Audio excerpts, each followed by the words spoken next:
Episode 33, Mimpi di Saat yang Bersamaan. Di dalam keheningan malam, dengan mata terpejam, Reza terlihat menolehkan wajahnya ke kanan lalu ke kiri. Tubuhnya meronta pelan disertai keringat dingin yang membasahi keningnya. Sayup-sayup terdengar. Suara Suster Ratna yang berusaha menenangkan Reza. Akhirnya Reza terduduk bangun dari sebuah mimpi buruk. Disambut oleh tatapan kekhawatiran Suster Ratna. Tuan muda baik-baik saja. Sudah tenang ya? Tadi hanyalah mimpi, kata Suster Ratna dengan sangat pelan. Seraya menyodorkan sebotol air mineral. Reza pun menerima botol itu dan langsung meneguk isinya hingga tandas. Aku takut. Rena sedang tidak baik-baik saja, Sus, kata Reza, memecah keheningan malam. Itu hanya mimpi. Sudah, jangan terlalu difikirkan. Mari kita doakan saja agar Non Rena selalu dilindungi oleh Allah. Semoga saja selalu dijauhkan dari segala mara bahaya dan dimudahkan segala urusannya. Dilimpahi dengan cinta kasih dari segala arah. Sudah, Tuan muda tidur lagi ya? Ini masih tengah malam, kata Suster Ratna dengan sangat lembut. Amin, semoga saja ya Sus, kata Reza seraya kembali membaringkan tubuhnya. Sementara di dalam ruangan rawat inap Rizkia, ternyata Rizkia mengalami hal yang sama. Rizkia berteriak-teriak dalam gelap, memanggil-manggil sebuah nama. Dengan peluh yang membasahi wajahnya, tubuhnya tampak meronta-ronta pelan. Bu Rianti dengan penuh kasih menepuk pelan lengan Rizkia dan berusaha menenangkannya. Sebelum akhirnya, Rizkia terlihat terduduk bangun sambil berteriak, "Abang Eza, tunggu Rena!" Serunya di tengah kegelapan. Suaranya menggema di dalam ruangan. Namun,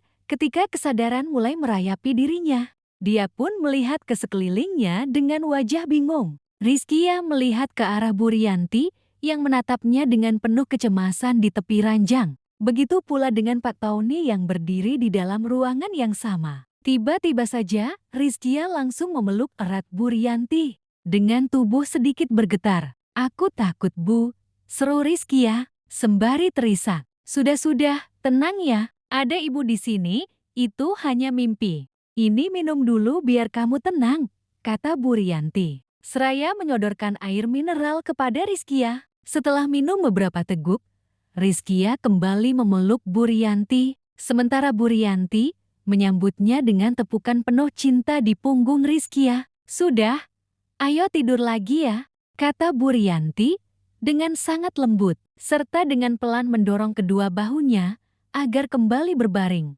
Dengan penuh kasih, Bu Rianti mengusap kening serta rambut Rizkia, hingga akhirnya Rizkia kembali tertidur. Setelah yakin, Rizkia telah kembali tidur dengan pulas.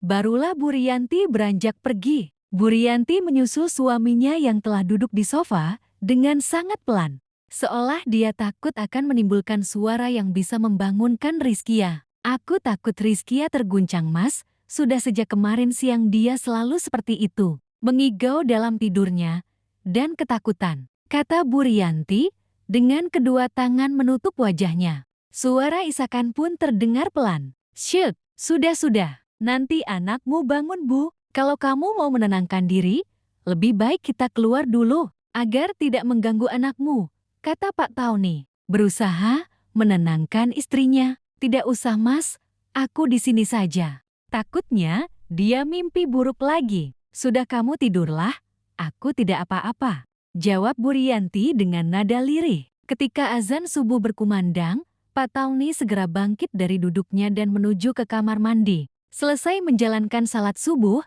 dia menghampiri Bu Rianti dan membangunkannya dengan suara sangat lembut. Bu, salat dulu, sudah subuh, panggil Pak Tauni, seraya menepuk pelan lengan istrinya. Setelah melihat Bu Rianti bangun, dia segera melangkah keluar ruangan. Seperti kebiasaannya setiap hari, dia berniat melakukan jogging pagi. Ketika kembali dari jogging, Pak Tauni melihat istrinya yang duduk termenung sendirian di depan ruang rawat inap Rizkia. "Kamu ngapain, Bu? Di sini kan dingin, kamu sedang kurang sehat. Sana masuk ke dalam," bisik Pak Tauni. "Aku sedang berpikir, Mas," kata Bu Rianti. "Berpikir di dalam kan bisa. Kamu itu sedang kurang sehat.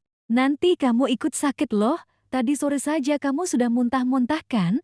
kata Pak Tony dengan nada penuh kekhawatiran. Mendengar akan hal itu, tiba-tiba saja Bu Rianti menutup kedua mulutnya dan berlari masuk ke dalam. Rasa mual yang sejak tadi hinggap sudah tidak mampu lagi ditahannya. Pak Tony segera menyusul Bu Rianti, namun didapatinya pintu kamar mandi dikunci dari dalam. Mau mengetuk dan memanggil, dia takut akan membangunkan Rizkia. Akhirnya, dia memilih diam dengan tenang. Ibu kenapa? Yah, apakah muntah lagi? Seru Rizkia dari ranjang. Dia terbangun karena mendengar suara Bu Rianti yang sedang muntah-muntah. Anak ayah sudah bangun. Apakah kamu masih ngantuk, Nak? Tidur lagi saja. Kalau memang masih mengantuk, tapi salat dulu ya. Sekalian, mumpung sudah bangun. Nanti baru tidur lagi ya, kata Pak Tony pelan, mencoba mengalihkan pembicaraan. Periksakanlah ibu sekalian ya, mumpung di sini. Rizkia takut ibu kenapa-napa, kata Rizkia. Rencanaku juga seperti itu. Sudah, kamu tidak usah ikut mikir. Ibumu pasti baik-baik saja. Paling-paling, asam lambungnya kumat lagi. Kamu fokus kesehatanmu sendiri saja ya, kata Pak Tony dengan lembut. Pasti gara-gara mikirin Rizkia ya. Maafin Rizkia ya, selalu saja merepotkan, jawab Rizkia sembari menunduk. Merasa sangat bersalah. Sudah-sudah, sana, kamu salat dulu, tidak usah mikirin ibumu, dia pasti baik-baik saja, kata Pak Tony berusaha menenangkan Rizkia. Walaupun sejatinya, dirinya sendiri dilanda kekhawatiran. Sementara di ruangan Reza, terlihat Suster Ratna yang baru saja menggulung sajadahnya. Dia tidak sadar, ternyata ada sepasang mata yang tampak berkaca-kaca sedang memperhatikannya. Loh, Tuan Muda sudah bangun? Sudah salat? Apakah Tuan Muda butuh sesuatu? Tanya Suster Ratna yang kaget melihat Reza yang dia sangka masih tidur. Ternyata, mata itu terpejam dengan basah dan tampak bergetar. Terima kasih ya Sus, untuk semua doa yang Suster pintakan untuk Rena. Semoga Tuhan mengabulkannya, kata Reza. Dia teringat betapa tadi dengan penuh isakan Suster Ratna memohonkan keselamatan Renata di atas sajadahnya. Tuan Muda, salat dulu ya. Jangan lupa doakan Non Rena juga ya. Siapa tahu Non Rena juga sedang teringat kepada kita, kata Suster Ratna dengan nada lembut. Reza pun segera melakukan tayamum dan salat di tempat tidurnya. Sementara Suster Ratna segera melangkah pergi, meninggalkan Reza di dalam ruangan rawat inap sendirian. Dia duduk dan menangis sendirian di teras. Sedangkan di ruangan rawat inap Rizkia, setelah keluar dari kamar mandi, Bu Rianti segera menghampiri Rizkia. Ibu mau kamu mencoba menjalani terapi yang dikatakan Dr. Freddy kemarin, Riz, kata Bu Rianti. Dengan nada sangat lirih, dia mencoba menahan air mata yang sedari tadi seolah berkumpul di ujung pelupuk matanya. Namun, tanpa disadarinya, air mata itu mengalir deras dan turun ke pipinya. Loh, ibu kenapa menangis? Ya Bu, Rizkia mau terapi. Sudah, ibu jangan menangis lagi ya, seru Rizkia.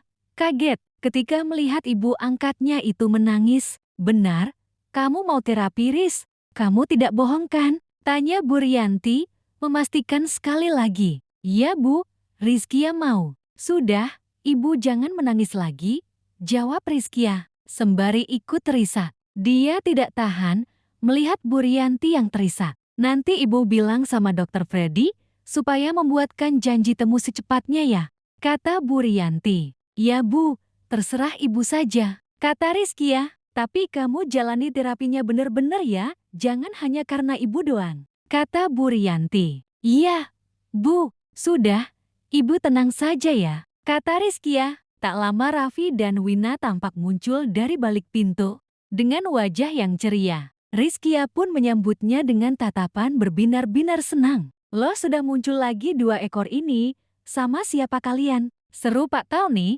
mencandai Raffi dan Wina. Ekor? Memangnya kami monyet? Pak D ini punya keponakan secantik ini. Dibilang monyet, seru Wina, pura-pura merungut, seraya salim pada Pak Tony dan Bu Rianti. Kalian belum pada sarapan kan? Aku bawa sarapan soalnya, seru Raffi. Tak lama, terdengar suara pintu diketuk. Ternyata rombongan pegawai restoran yang datang. Ketika beberapa makanan mulai masuk ke dalam ruangan, tiba-tiba Burianti kembali merasa mual.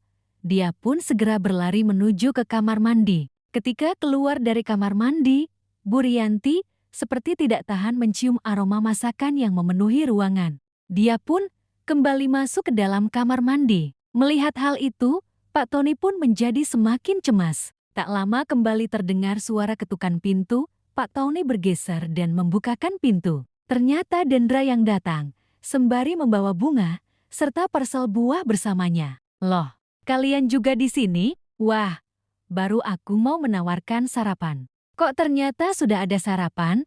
Sapa Dendra. Pemilik rumah sakit datang Pak De. Gimana kalau minta dia panggil dokter ke sini saja? Kasihan Bude itu. Seru Raffi. Boleh. Siapa yang sakit? Apa keluhannya? Biar saya panggilkan dokter, kata Dendra. Seraya mengeluarkan ponselnya. Tidak usah. Merepotkan saja. Biar kami ke bawah saja, sahut Burianti yang berdiri di depan pintu. Pak Tony pun segera memapah istrinya. Namun, belum sampai ke sofa, Burianti kembali merasakan mual. Dia pun segera kembali menuju ke kamar mandi. Bawakan Mrs. Bag sama kursi roda ke sini. Sama tolong carikan dokter yang mengatasi masalah perut. Muntah terus. Wanita, sekitar 30 tahunan kayaknya sih. Oke, ke ruangan VIP. Atas nama Rizkia Anindita di lantai 10 ya. Sekarang, seru Dendra, dan langsung mematikan sambungan telepon begitu saja. Asyik, mengena banget nih usahanya. Sindir Wina.